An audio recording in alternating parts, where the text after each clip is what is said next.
Hi, I'm Harrison and I'm going to spill the tea about my time in the Love Island villa.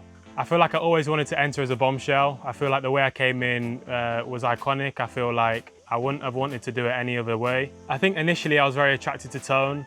She's a very beautiful girl, no one can deny that. And we had that American connection, so I feel like it just sort of made sense. There was never a doubt in my mind that I was going to take Tony back after those 2 dates. I think when I first entered the villa, I think everyone's really good looking. I feel like obviously Tony was up there for me, obviously Shakira as well, and Em. I don't think I navigated the love triangle between Helena and Tone very well. Could have gone about things in a different manner, but I feel like it was early on in my Love Island journey. I don't think this affected my friendship with Harry at all. I think if anything, it actually brought us closer. He actually wants boys to flirt with Helena just to test how she reacts to the situation. I feel like Casa Amor was one hell of an experience. So obviously met Lauren over there and there was an instant connection. I didn't go into Casa with the intention of my head turn. I think I was in a good place with Tone. We had a good couple of days. I feel like we'd sorted the whole Helena triangle out, but I feel like I had that instant connection, that instant spark with Lauren, and I would have regretted not getting to know her properly.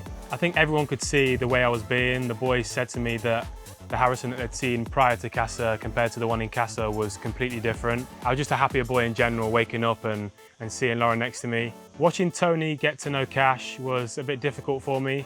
I feel like we definitely had unfinished business. We had a good situation before Casa, so I always wanted to explore that a little bit. So seeing Tone speak to another boy was not a nice feeling. As soon as I got back from Casa, I always had Tone in the back of my mind. I felt like we left things on really good terms prior to Casa. I just wanted to explore that a little bit more to give me clarity on the whole situation. Yeah, I feel like I got a little bit battered in the couple of sorts challenge. I always expected to be up there, but I feel like obviously the way I've acted in there has not been the best, and I accepted that. So I feel like I took responsibility on a lot of those negative awards.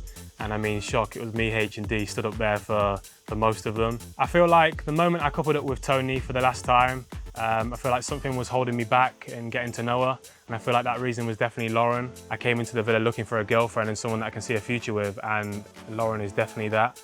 My favourite challenge was definitely the heart rate challenge. I feel like it went swimmingly. I was really happy with my performance. And I got a few hearts racing the most as well. I think it's obvious that my best friends were D and H in there. We was a bit of a naughty trio in there, always together, always giving each other bad advice. I like to think that I live life with no regrets, but I think in there I've handled myself not in the best way. So I do regret a few situations that I've got myself into in there. The first Islander that I'm going to DM is, of course, Lauren. If I was to sum up my Love Island experience with one emoji, it would definitely be the tornado. I feel like the one person I want to see when I get out of here will be my mum. I'm expecting a grilling from her on how I've handled situations in here. She's like my best friend on the outside, so yeah, I'm buzzing to see her and to see her reaction.